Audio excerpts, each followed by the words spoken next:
E claro, os outros dois estão concatenados, fazem um triângulo diabólico com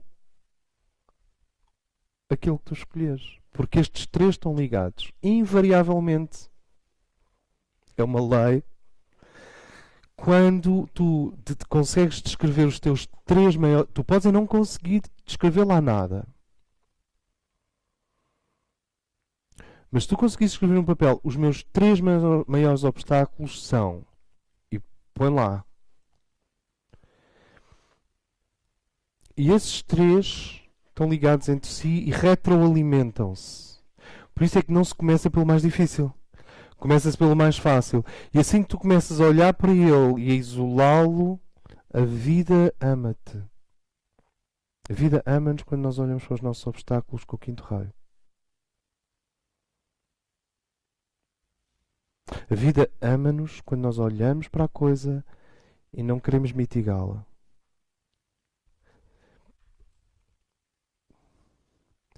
E tu começas por aquele, e à medida que vais rodando aquele que é o mais fácil, os outros vão se tornando cada vez mais fáceis também.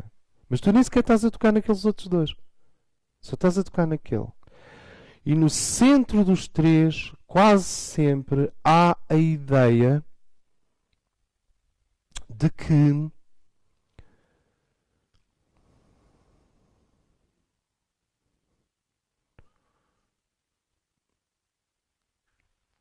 a vida me serve a mim. Não sou eu que devo servir a vida. E essa é a gênese secreta do egoísmo. É um pontinho minúsculo. Se o indivíduo conseguir pegar nesse pontinho, se tu conseguires chegar lá, sabes? Se eu conseguisse chegar lá, ali aquele pontinho que diz a vida serve-me a mim. Não sou eu que sirvo a vida, que é o centro do triângulo. E desse centro, desse egoísmo pequenininho, é um egoísmo tão pequenininho que não se consegue pegar nele. É microscópico e tem um poder avassalador. Porque é a partir desse pontinho que os outros três polos da arquitetura bloqueante vibram. Ou seja, nós temos um centro de egoísmo muito pequenininho, não se consegue ver. E depois isso gera o teu primeiro obstáculo, o teu segundo obstáculo, o teu terceiro obstáculo. E eles têm uma relação interativa.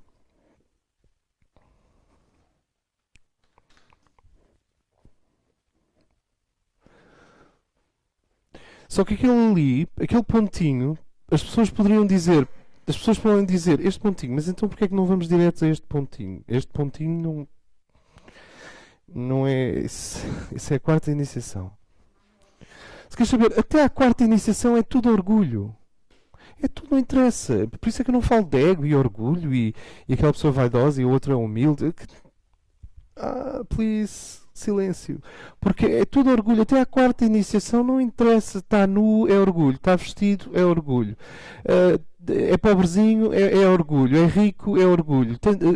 É outsider, é orgulho. É insider, é burguês, é queque da linha, é orgulho. É revolucionário de extrema esquerda, é orgulho. É tudo orgulho, porque é tudo baseado naquele pontinho ali. E se dissermos assim, André, estás a esvaziar a experiência humana e a pertinência da experiência. Não sou eu que estou a esvaziar. Isto vem do cosmos. São leis. São leis. E o orgulho, que é uma palavra que eu nunca uso, porque não tem interesse, é uma palavra que só estimula o próprio orgulho, enraiza-se lá naquele pontinho egoísta que dá origem aos teus três primeiros obstáculos. Estes três grandes obstáculos têm que ser vistos de frente.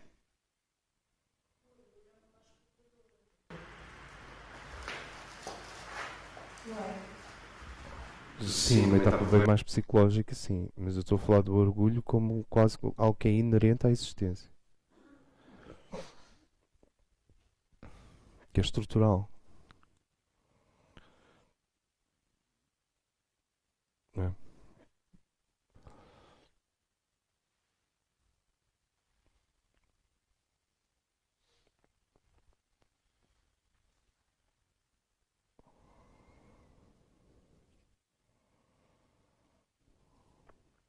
Na quarta iniciação, aquele pontinho desaparece. E então a pessoa percebe que ela serve a vida. E só assim é que a vida o serve a ele. É a pergunta arturiana: a quem serve o Graal? A ti ou à vida inteira?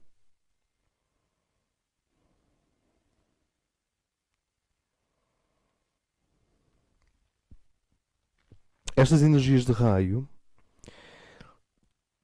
têm o poder de rodar a chave da prisão.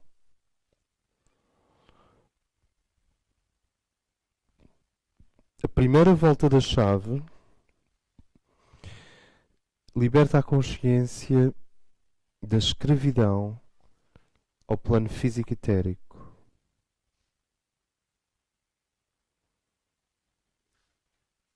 Olhai os lírios do campo. Eles não tecem nem fiam e vestem melhor que o rei Salomão.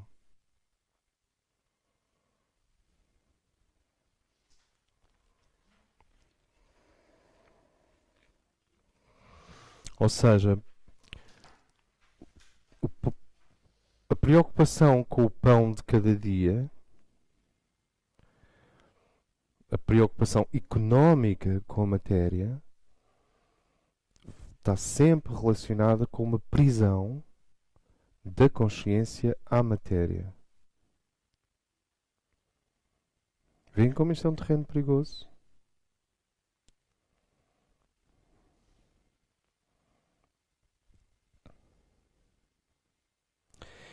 E a indigência ou a negligência ou a ignorância em relação à matéria ainda prendem mais que o materialismo.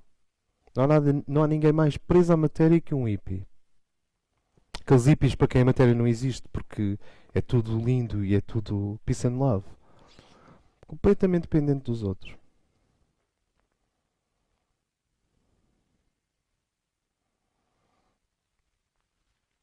Então, não se trata nem de materialismo nem de antimaterialismo, que é uma forma de materialismo. Trata-se de sétimo raio. Olhares para a matéria e veres o que ela é e veres o que ela não é. E, portanto, quando esse sétimo raio roda e tu começas a adquirir essas energias ordenadas, organizadas, tu tornas-te um centro de força prânica. Tornas-te um centro de força vital. Tornas-te um poder em movimento. Na aproximação do sétimo raio ao nosso ser, o que ele faz como vibração divina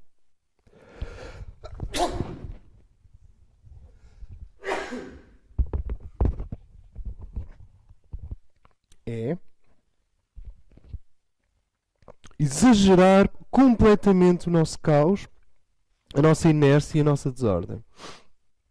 Porque quando uma energia sublime toca o homem, a primeira coisa que faz é gerar o seu próprio demónio, quer dizer, a sua força contrária. Sim, e isso é que está por trás da ideia do guardião do umbral nessa terceira iniciação. É porque as energias crísticas já são tão fortes que o indivíduo tem mesmo que se enfrentar com o seu anticristo. É incontornável. Ou com a sua anti-Sofia. Quando o sétimo raio começa a atuar, toda a tua vida entra no caos. Porque antes, a pouca ordem que existia tinha sido adquirida de fora para dentro. Tinha sido adquirida pelos bons hábitos do pai, da mãe e da família. Porque a tua avó disse que era melhor arrumares as gavetas. Ou é um sétimo raio exotérico, tem só a ver com arrumação visível. Não é uma organização oculta do espaço e uma organização oculta do tempo baseada na consciência crística que está ligada ao espaço e ao tempo. É um arrumo. A pessoa é arrumadinha, coitadinha. Há pessoas arrumadinhas. Isso não é o sétimo raio. Mas quando o sétimo raio está a atuar já livremente através de um ser humano, ele é arrumado. Ele é organizado mesmo no sentido de arrumadinho. As pessoas olham de fora e dizem, estão arrumadinho. Mas ele não é arrumadinho, ela não é arrumadinha. O que acontece é que tu vais lá à compreensão de que o universo é ordem. E se tu não fores ordem, tu não estás no universo, estás numa bolha subjetiva. E como vocês imaginam, as iniciações são o rebentar das bolhas subjetivas. Mas também não é o rebentar das bolhas subjetivas para estatelar o indivíduo contra a realidade policial, jornalística, cronológica, social, económica, industrial. Isso não interessa nada, não me interessa nada. É tudo outra vez subjetivo. Só que em vez de ser a subjetividade do indivíduo, é a subjetividade do grupo. Mas continua a ser mentira, se quiserem uma palavra assim. Mas é o rebentar das bolhas subjetivas e das super subjetivas do mundo. E é o acordar para o real. Então o sétimo raio é este sorriso ordenado do divino, dizendo-te como usar o espaço e como usar o tempo. Como usar a higiene, como usar os objetos, como usar a matéria. E a primeira coisa que ele faz é desorganizar o indivíduo completamente. Para quê? Para que ele agora tenha a oportunidade de, a partir de dentro, como autêntica autoridade espiritual, reorganizar o mundo segundo a sua alma. Por isso é que em todas as iniciações há uma fase caótica. Sem exceção. Talvez na quinta e na sexta já não seja assim. Mas em todas as iniciações há uma fase caótica. O Monte das Oliveiras para Jesus foi um momento angustiante, caótico, que precedeu a quarta iniciação na cruz, a crucificação.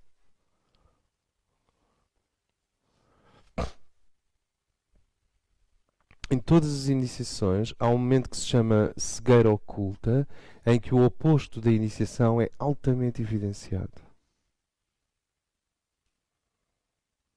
Pode durar 5 semanas, pode durar uma semana, pode durar 1 ano, pode durar 2 anos, pode durar 5 anos. Pode durar 10 anos. Porque vocês vejam uma coisa, uma iniciação só acontece uma vez. Tu não vais ter 3 vezes a segunda iniciação. Tu não vais ter 4 vezes a primeira. Não há repetentes. Não há repetentes. Não há repetentes. É o mesmo indivíduo deixar de ter barba depois das hormonas e do sistema endócrino ter dito que chegou o momento de ele ter barba. Não volta para trás. Podes apará-la. Como?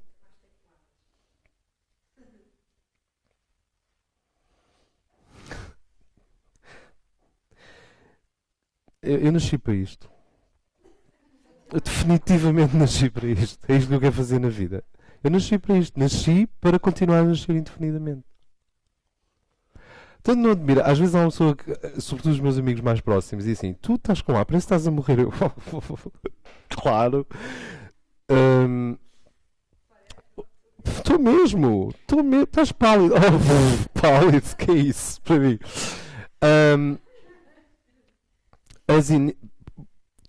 Há um momento em que tu vês, eu nasci para isto, tu nasceste para nascer. Para continuar a nascer. E estas iniciações, a sétima, é antecedida por um período de caos, porque o indivíduo depois, penosamente,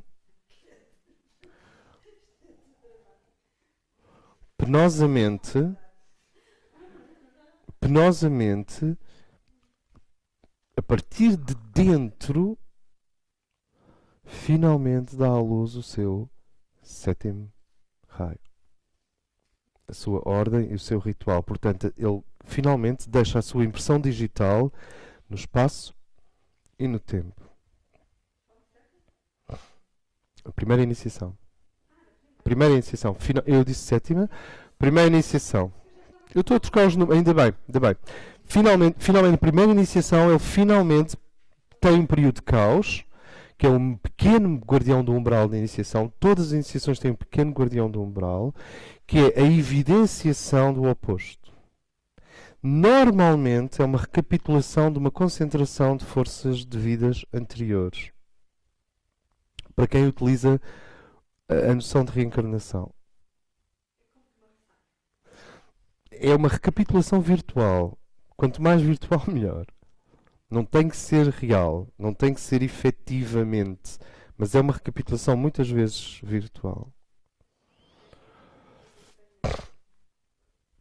Nada objetivo concreto orientado. Tu podes ser uma pessoa que é suíça em termos de organização e disciplina. É pontual, é arrumada, é higiênica, é clean, tem uma bela percepção do espaço e do tempo. Aliás, muitos empresários têm, não é nada de especial. A coisa mais fácil que existe é encontrar pessoas organizadas. Querem saber? Organizadíssimas. E depois o indivíduo vai passar um fim de semana no ashram e conhece lá o não sei quantos. E sofre uma influência espiritual autêntica. E quando vem de lá, vem completamente disfuncional.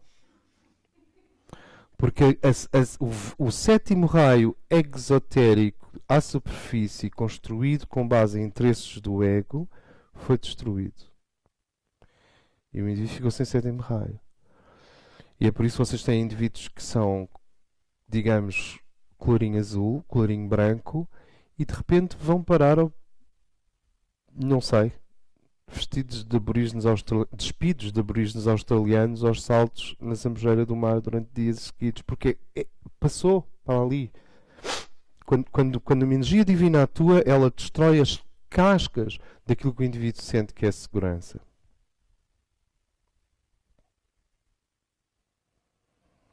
Se eu estiver apegado à Air School, o mais certo é a energia divina destruir a Air School. É quase garantido.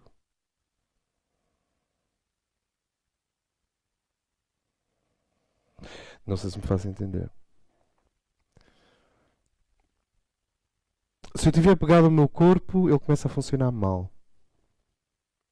Está congestionado por excesso de atenção. Se eu estiver apegado à minha mente, ela entra naquilo que se chama oversensitive, fica hipersensível.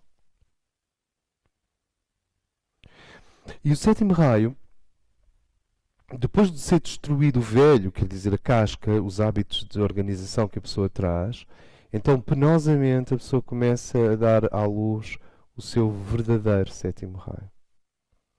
E quando atinge o ponto final desse processo, já a segunda iniciação está a ser dinamizada, porque está uma a terminar, a outra está a ser altamente dinamizada.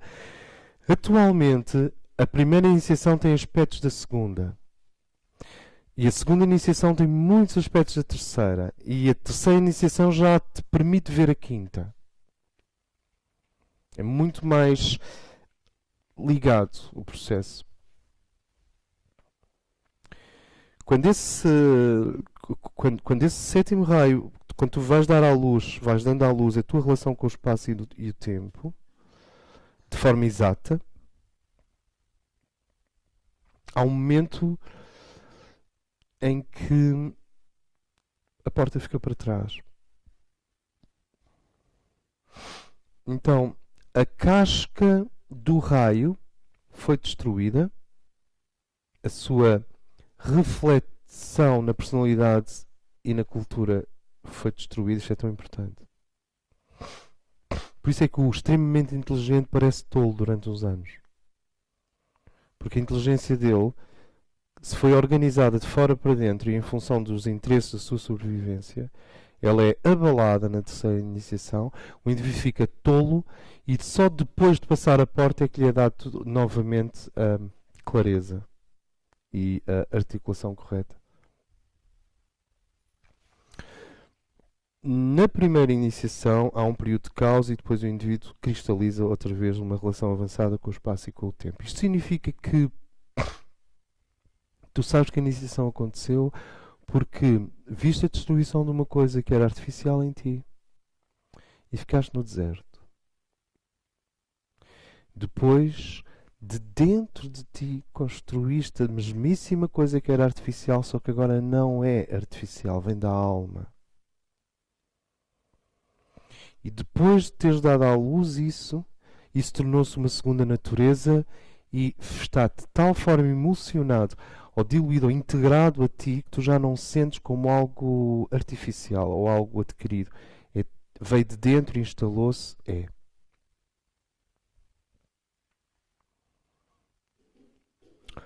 Porque as iniciações, afinal, estão relacionadas também com o facto que neste planeta as várias lentes que alinham as dimensões estão partidas, deslocadas, avariadas, algumas foram roubadas, sei lá. As dimensões comunicam mal entre si. Por isso é que nós não temos a percepção do sagrado espontaneamente, temos quase que a praticar. Porque se as dimensões estivessem bem integradas, uma boa parte do que eu estou a dizer era obsoleto, era óbvio, era redundante. Na segunda iniciação, o sexto raio pega no teu corpo astral e faz uma úlcera, uma bolha, uma coisa imensa. Tu ficas deformado de desejo.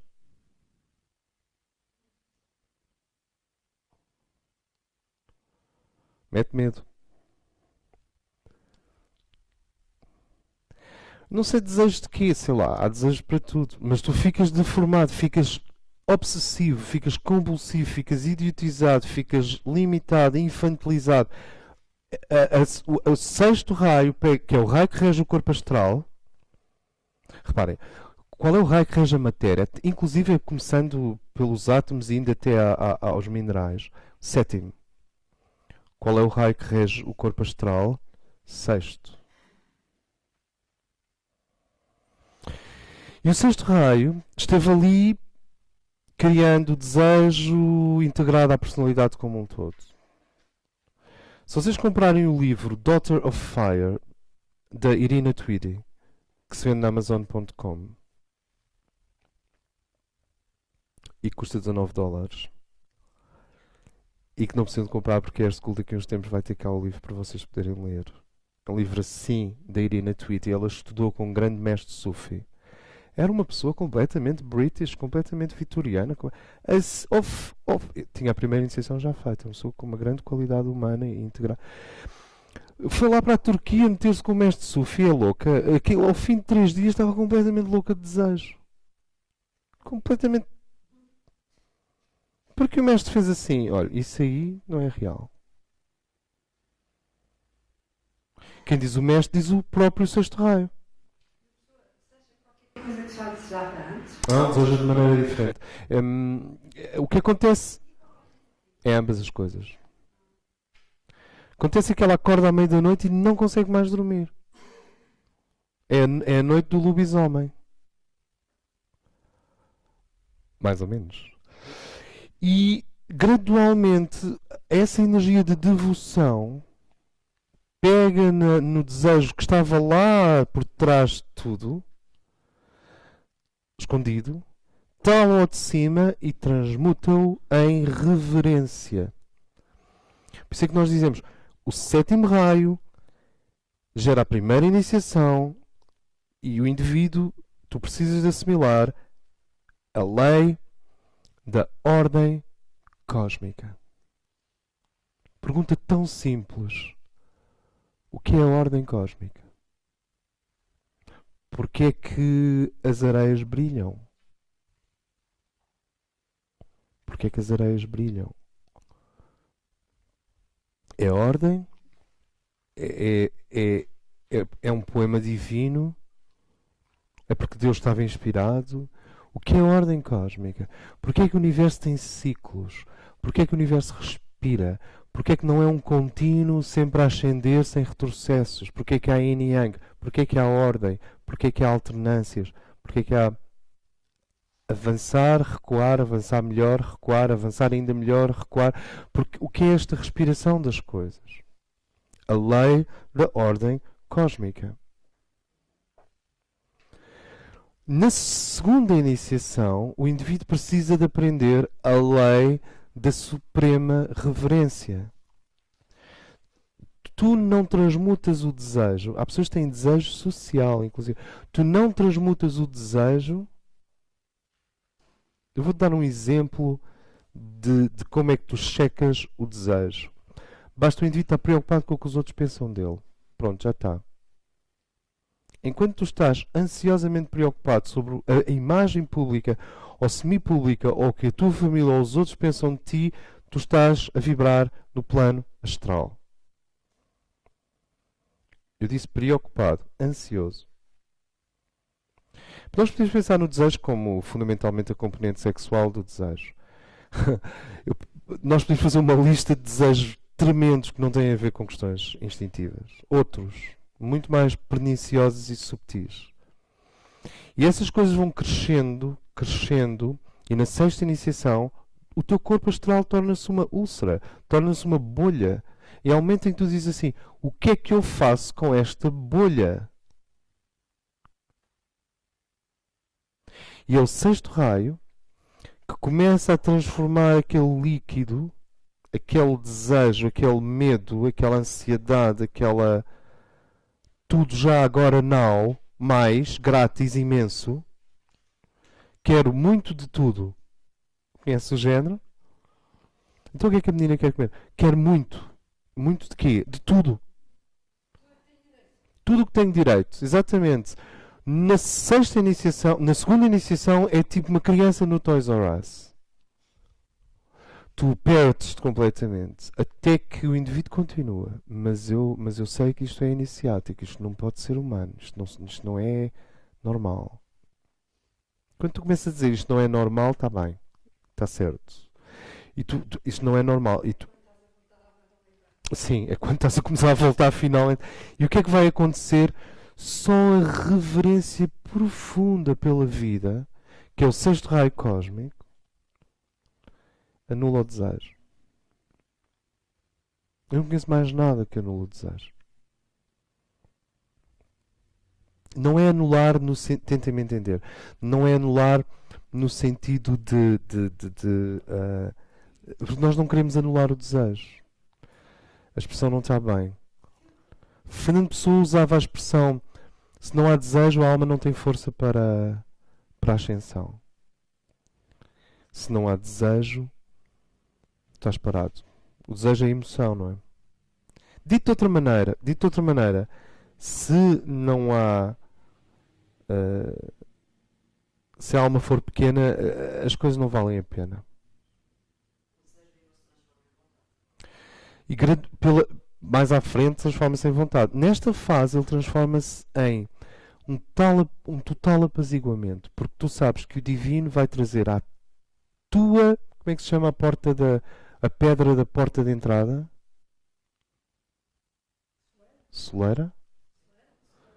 Tu sabes que o divino vai entregar à soleira da porta exatamente aquilo que te corresponde na celebração da vida.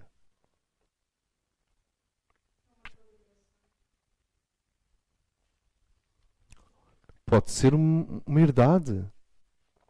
Mas em princípio que o desejo tem que estar ligado a touro. Pode ser uma herdade. Pode ser dinheiro. Pode ser uma mulher. Pode ser uma cultura. Pode ser uma cura de um problema que está aí há imenso tempo. Mas o desejo até mesmo o desejo de se curar é um desejo. Sim, tem muito a ver com Vênus. É a transição.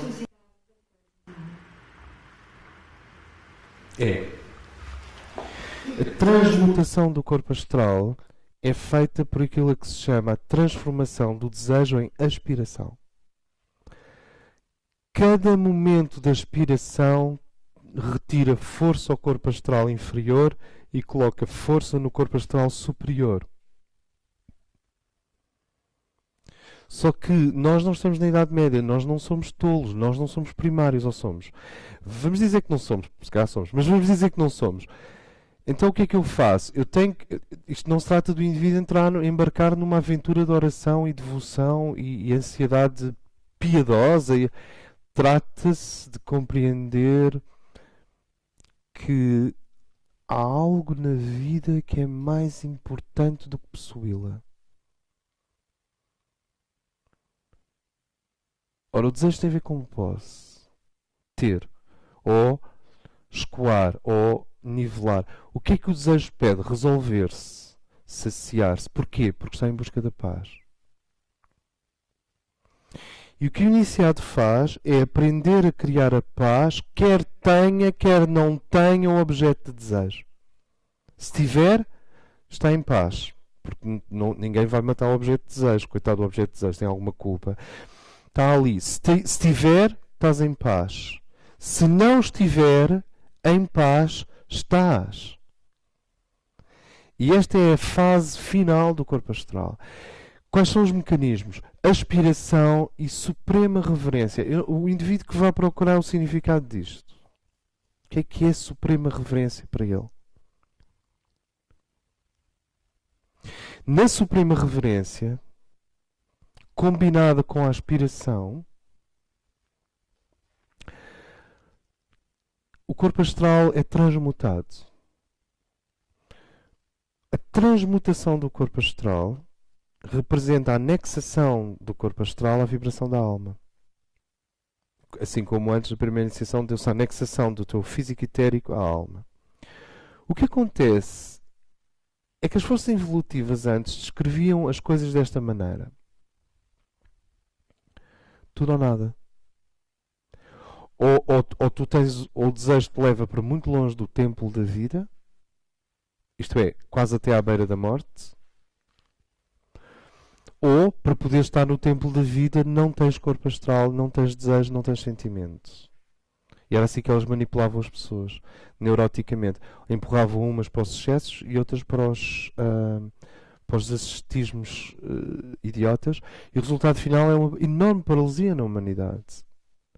E o objetivo da transmutação do corpo astral não é nem desejo nem não desejo. É paz.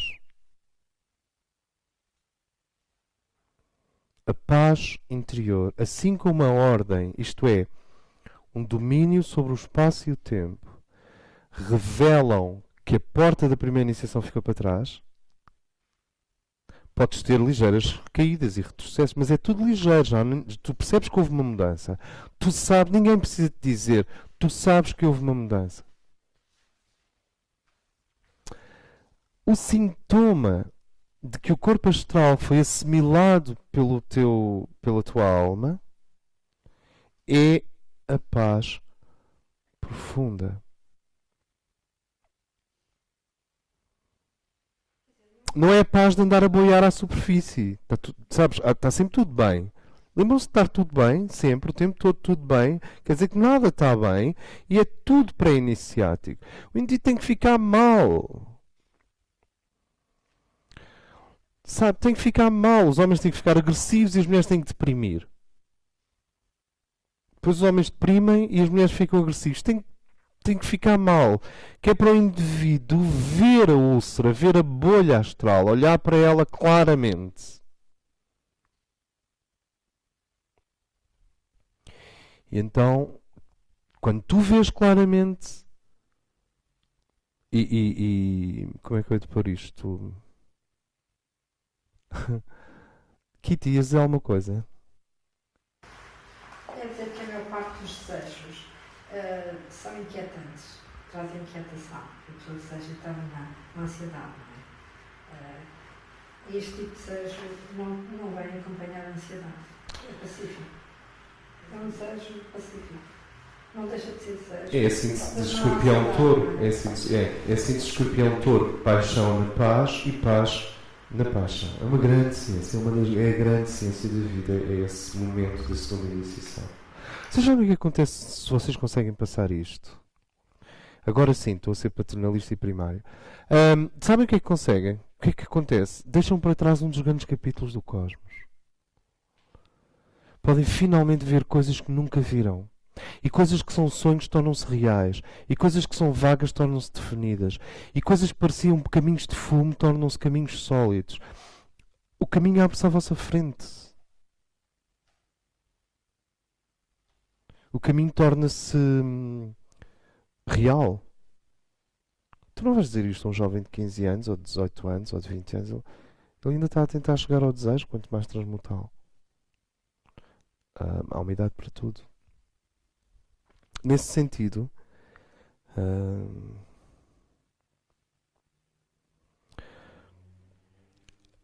o sétimo raio ao rodar deixa-te a lei da ordem. O sexto raio ao rodar transmuta o corpo astral e deixa-te a lei da suprema reverência. E essa suprema reverência é que cria uma aceitação do que a vida tem para nos trazer. Porque se tu não tens reverência profunda, a aceitação é apenas uma passividade e medo. Medo? Tu podes ser uma pessoa cheia de medo e passiva, e outro ao lado que atingiu o ponto de suprema reverência e está em paz, e ambas parecem a mesma coisa. Só que uma tem um campo contraído e a outra tem um campo expandido. A radiação da paz profunda é inimitável. Ninguém consegue imitar a paz. A paz não se imita. Não é? Às vezes as pessoas perguntam-me, estás em paz? Não. Fico logo em paz. Mas isso é outro assunto. Estás em paz? Não. Não estou nada em paz. Também não era suposto estás em paz. Porquê? Só se eu tivesse desejo de paz. A paz não se imita. A paz é um sinal de que o ser interno se aproxima do psíquico e de que eu estou a permitir que a energia fricativa do desejo seja levada para fora do meu sistema e a energia da paz profunda, que é a energia da alma, a chamada energia solar, possa ser colocada no meu corpo astral.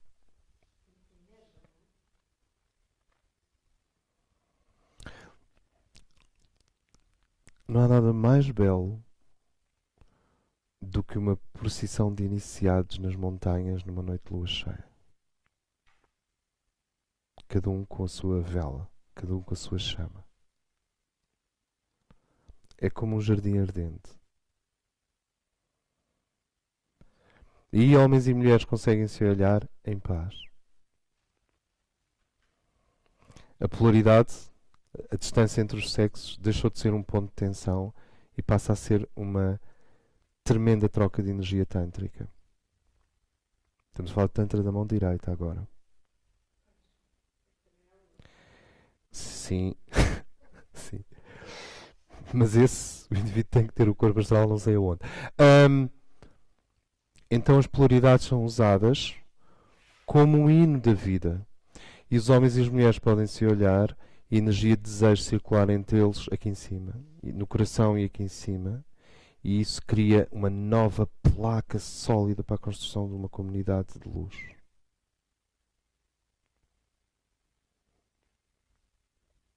Claro que há transbordamentos, mas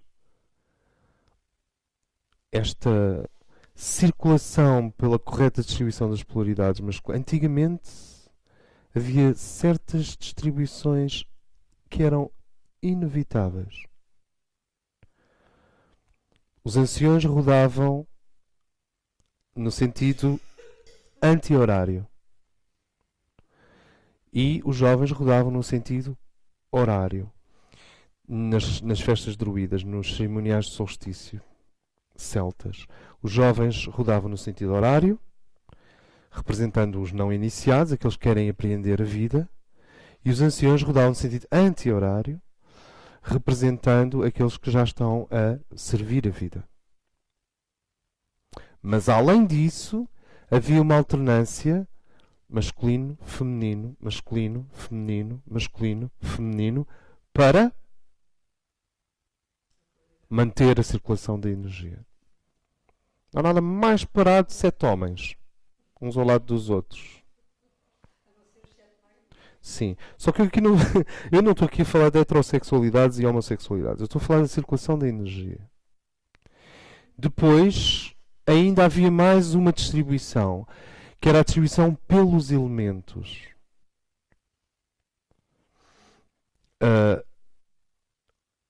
a norte ficava um elemento, a sul ficava outro elemento, a oriente ficava outro elemento e a ocidente ficava outro elemento. A norte ficava o fogo, a sul ficava a água, não, a terra, a oriente ficava a água e a ocidente ficava o ar, por exemplo. Isto também era respeitado. A alternância nas polaridades era respeitada. A distribuição pelos elementos no espaço era respeitada. Vem o sétimo raio aqui. E a circulação e a orientação no espaço eram respeitados. Se o indivíduo não tem isto tudo dentro dele integrado, não pode dizer que está para além do sétimo raio. Tu só estás para além do sétimo raio se isto tudo estiver integrado em ti. Aí tu não precisas de procissão, nem de rodas, nem de nada. Aí não precisas de nada. O que eu observo é as pessoas dizerem: eu sou um ser aquariano, eu venho do futuro, eu não preciso de ritual, eu não preciso de nada. E tu vês o indivíduo completamente passam-se anos e ele não encontra um ponto fixo a partir do qual construir a ascensão. Não tem âncora. Então, é esse primeiro domínio do espaço, do tempo e da ordem, a partir de dentro, que gera a primeira âncora. Então é muito bonito, porque num grupo avançado tu não precisas dizer nada a ninguém. Esse é o sinal de um grupo avançado. Tu vais ao sítio onde uma moça que é iniciada está a trabalhar com espargíria, ou a fazer tinturas, ou a trabalhar com plantas medicinais, e tu entras ali e sentes o sétimo raio encantatório distribuído pelas plantas e pelos frasquinhos e pela mesa e pelas cortinas. É o núcleo dela. Ali ela está a fazer tinturas. E tu não lhe dizes, tu não tens de estar ali a dizer, então, mas não se mexe. Num grupo avançado, ninguém dá ordens. É o sétimo raio que dá a ordem. Isto parece aquelas defesas da anarquia, não é?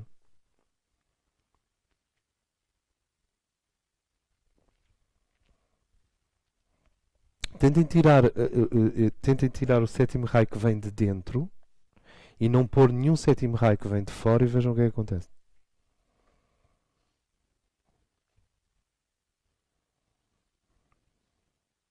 As coisas esfarelam-se completamente. Perdem magnetismo. Não há nada mais belo que uma procissão de iniciados numa noite de lua cheia nas montanhas azuis. Cada um levando a sua vela, ou a sua tocha, ou a sua pedra. E há uma radiação magnética que circula entre as polaridades, há uma radiação magnética que circula entre os anciões e os mais jovens. O masculino e o feminino têm uma impecável circulação de força e de energia, e isso é o Tantra da mão direita. Que tem a ver não com sublimações freudianas, nem com evitações, é simplesmente maturidade cósmica versus imaturidade cósmica. Vocês conseguem sentir isto? Maturidade cósmica. É a própria terceira iniciação. Então, quando o sexto raio dá a volta dentro de ti, ele pega nessa úlcera, ela pega nessa bolha que quer tudo, nessa coisa que não pode ver uma coisa bela, que tem que a possuir, não pode ver uma coisa válida, que tem que a ter, não pode ver uma coisa apetecível, que tem essa coisa, leva esse elemento ulceroso embora e faz descer a bênção a que nós chamamos paz profunda. O indivíduo sabe que o portal da segunda iniciação ficou para trás porque ele entrou numa paz para o qual não há explicação.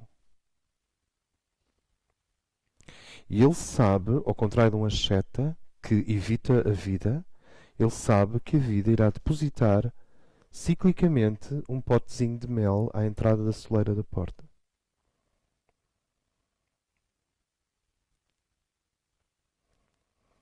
O que é que vocês entendam como mel? Mas, sabes, ciclicamente a vida vai fazer isso. Agora vem um novo tipo de problema. Para que pensar? Para que é que serve pensar? Para que é que serve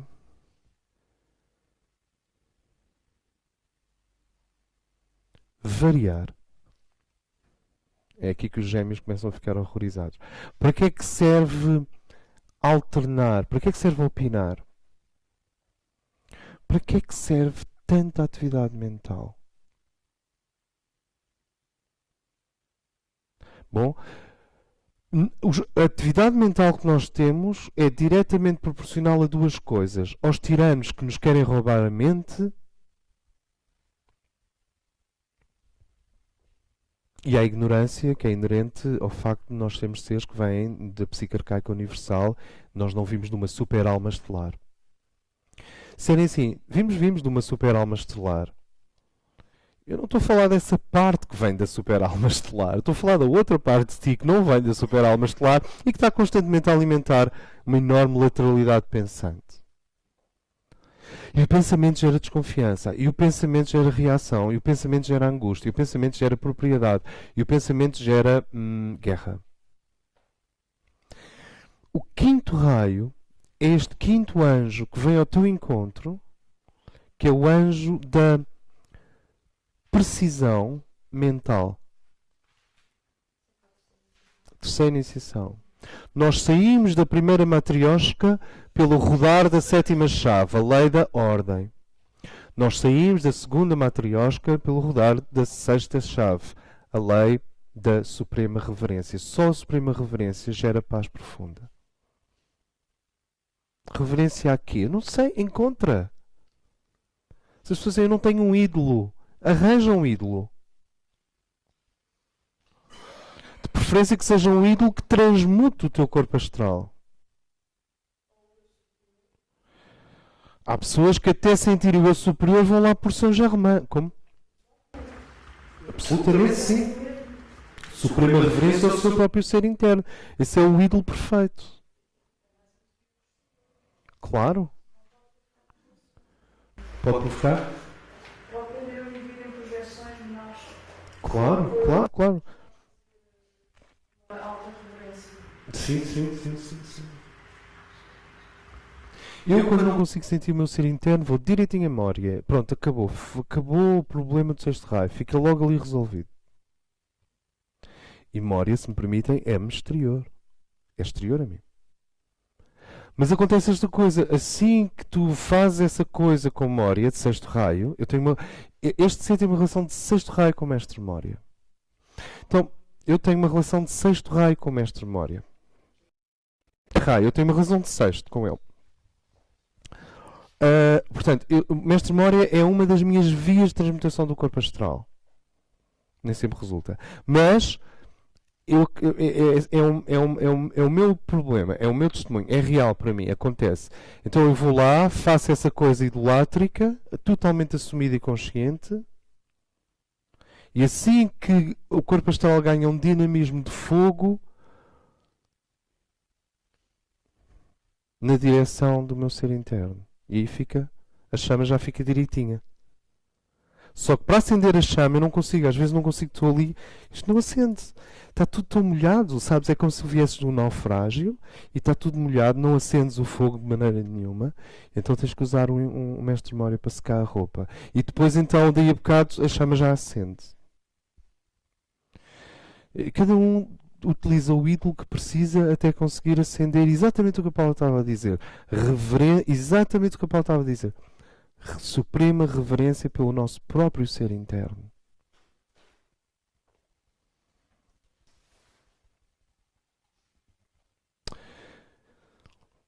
E finalmente chegas à lei da verdade.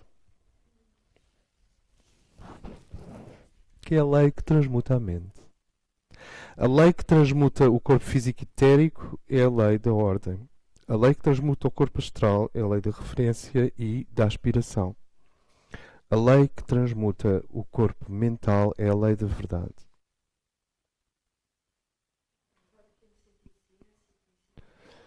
Exatamente, no sentido de ciência e conhecimento. E finalmente no sentido de o indivíduo tornar-se um canal do grande conhecimento. Eu vou usar algumas expressões.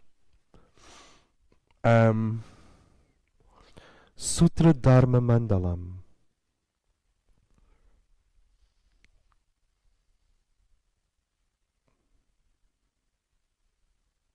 Alguém consegue repetir? Sutra Dharma Mandalam.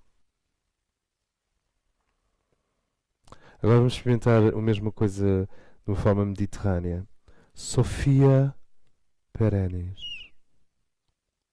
Conseguem dizer? Sophia Perennis. Agora vamos para a Índia. Sat Chit Ananda. Agora concentra-te em Itália. Latim, Spiritus Santo.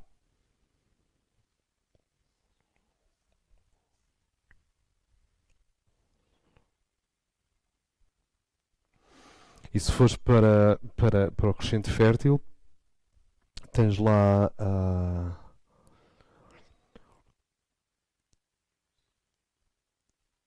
Melquisedeque.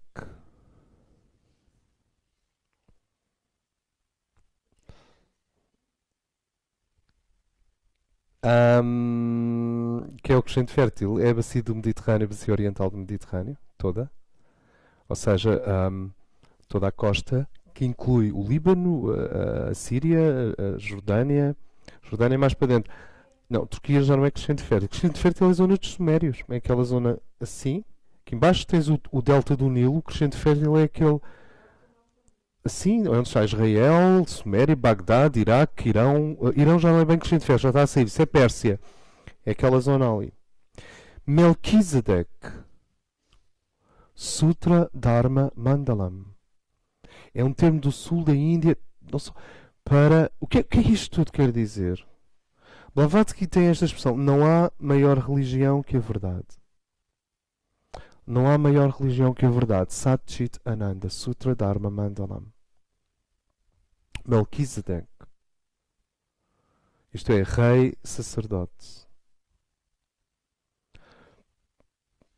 Sophia Perennis. Spiritu Sanctum.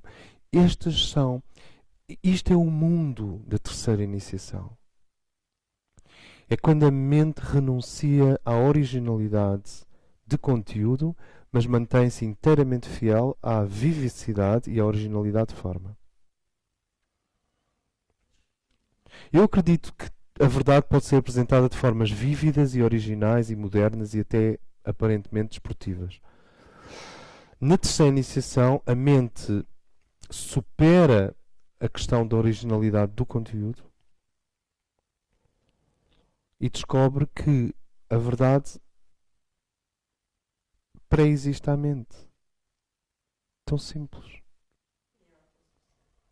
Não quer dizer que o indivíduo não traga uma verdade que o mundo nunca conheceu. Isso não é ser original. Isso é ser revelador. O problema do criativo deslocado é que ele é à força original mesmo quando não é revelador. Nós podemos achar que o Andy Warhol ficou para a história da pintura porque era original e criativo. Mas ele fez mais do que isso. Ele revelou qualquer coisa. Apesar de não ser um revelador religioso, mas ele revelou algo. Ele conseguiu demonstrar que a vulgaridade estava a tomar conta do nosso idioma visual. E em vez de deixar que a vulgaridade, isto é a repetição e a chamada baixa cultura, offset, pop, fotocópia, repetição industrial da forma, em vez de permitir que a vulgaridade nos colonizasse, o que é que o Andy Warhol fez por todos nós? Porque é que ele é absolutamente fundamental? Porque o Andy Warhol toma conta da vulgaridade antes que ela se agarre ao teu pescoço. Ele diz assim: ah é? Latas de sopa? Faço já uma pilha de latas de sopa. Ele apropria-se da vulgaridade e leva a vulgaridade, que é baixa cultura, aos sítios de alta cultura. Ele faz a ligação entre baixa cultura e alta cultura. E agora estamos a uma aula de Andy Warhol. Mas ele faz a ligação da baixa cultura à alta cultura. E, portanto, em vez da vulgaridade subrepticiamente tomar conta de nós, ele pega nela, assume-a, dá-lhe uma vibração o mais pop, quer dizer, o mais arty possível, põe à nossa frente e diz assim: isto é o que nós podemos fazer com a vulgaridade. E, portanto, a partir daí, nós sabemos onde é que está a vulgaridade. Não sei se me faço entender.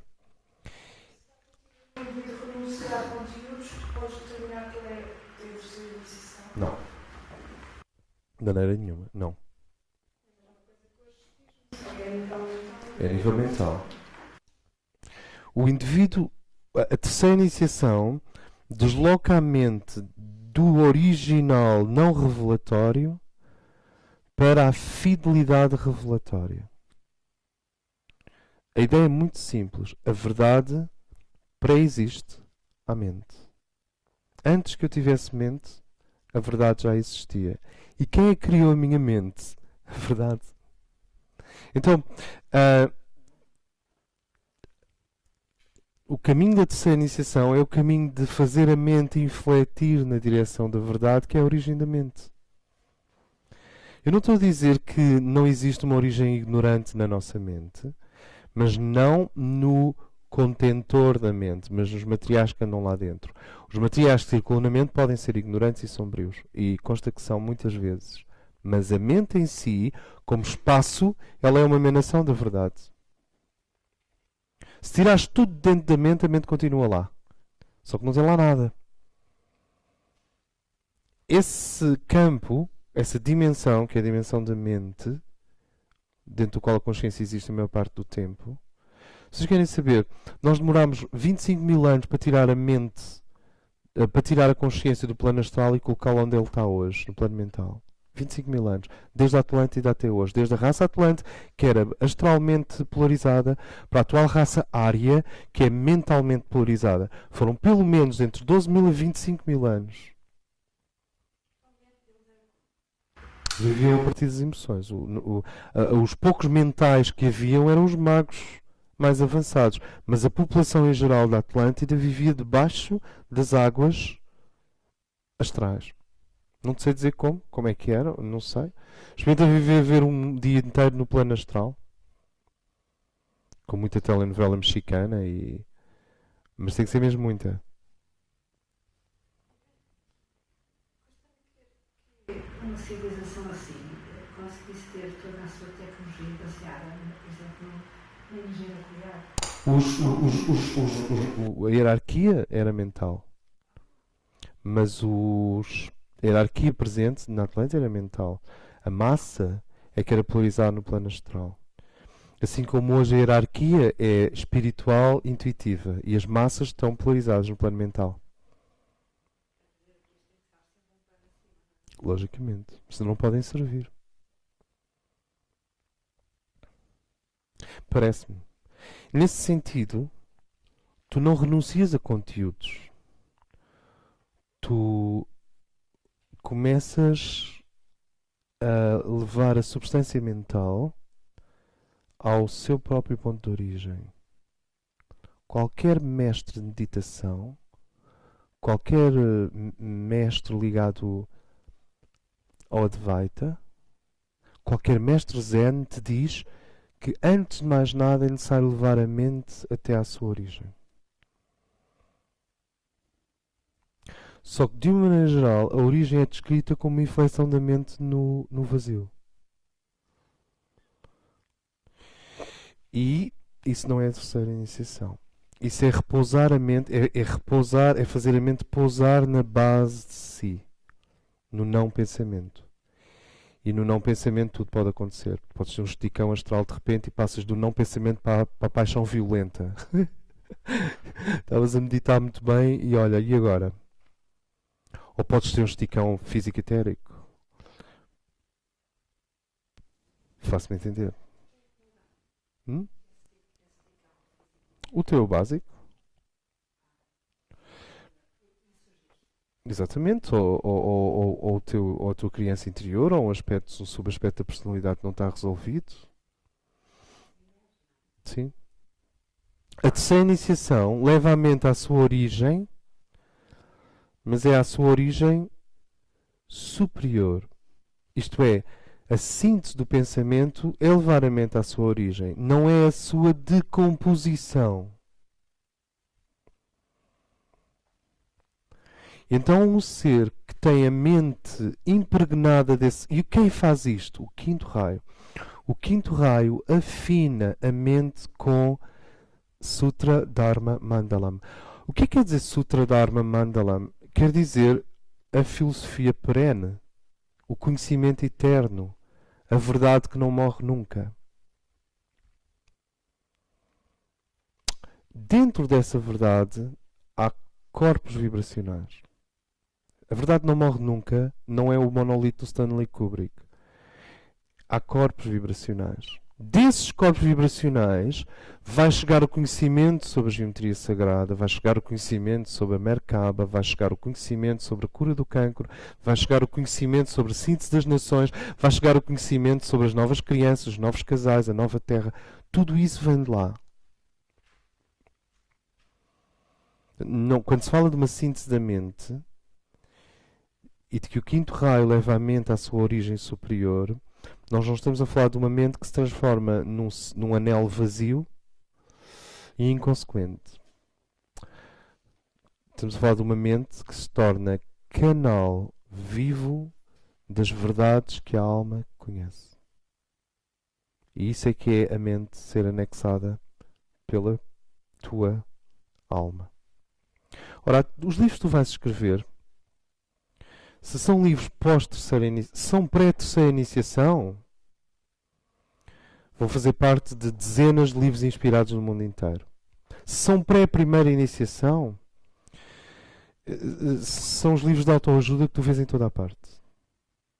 Não? Há imensos livros, eu não estou a definir nem autores, mas há imensos livros de autoajuda que são só isso. São reciclagens do problema do discípulo para outros discípulos. São reciclagens. Agora, se tu escreves um livro após a terceira iniciação, aquilo basta abrir, tu já está. Tu levas Eu já tive livros assim nas mãos. Tu acabou. Tu sabes que aquele livro, ou tens coragem e vais lá ler aquilo e assumes aquilo, ou é melhor deixá-lo na secretária ou na estante, porque liberta uma potência enorme. Porquê? É o caso de Desafios de Silêncio de Blavatsky. Porquê? Porque não há nada de individual no pior sentido, não há nada de particular ali.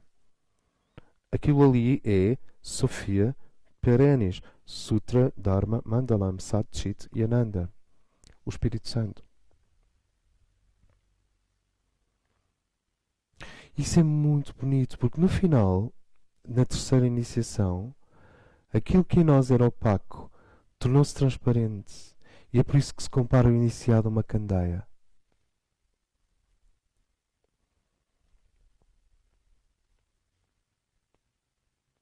Uma candeia que estava apagada e suja. Mas o fogo existia, lá em cima. E o que a vida tenta fazer connosco, seja espontaneamente, seja levanta uma escola de aprofundamento espiritual, que é sempre preparatória.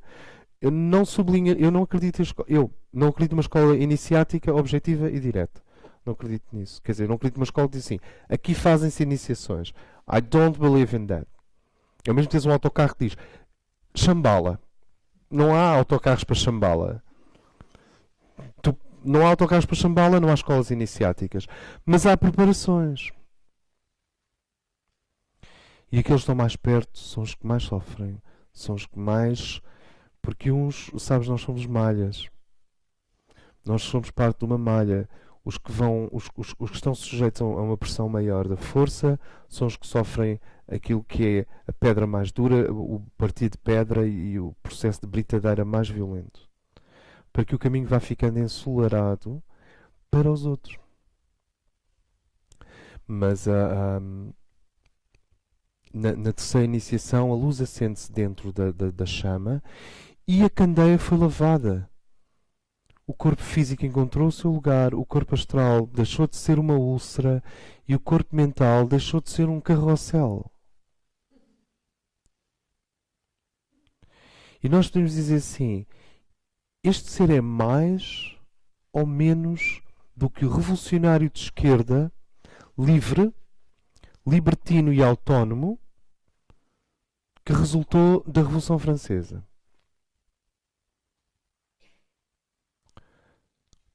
É mais. É muito, muito, muito mais do que o homem mental do século XVII, XVIII, XIX, do século XX. Garantido.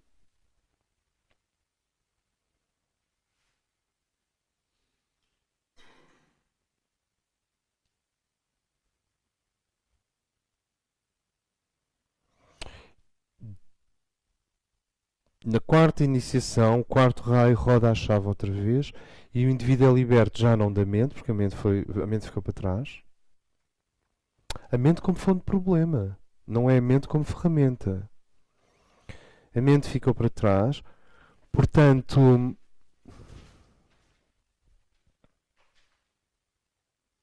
sabem, o que a mente faz é extrair aquilo que lhe interessa da verdade e anular as outras verdades que estão mesmo ao lado.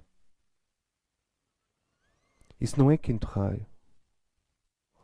O quinto raio implica eu ver todas as verdades simultaneamente.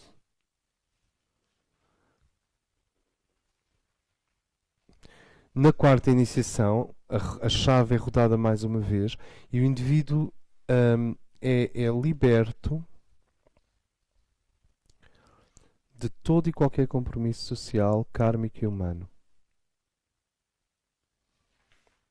A crucificação significa que tu és rodado do nível de criatura que está vivendo como com os outros seres humanos para o nível de servidor espiritual, de operador planetário.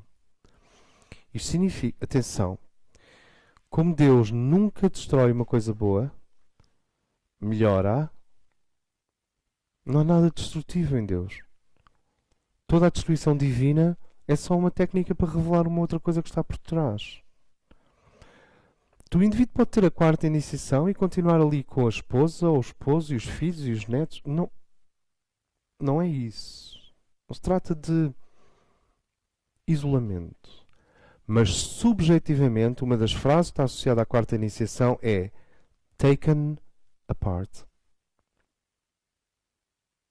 Se nós conseguimos mergulhar neste mantra, taken apart, retirado do meio dos outros.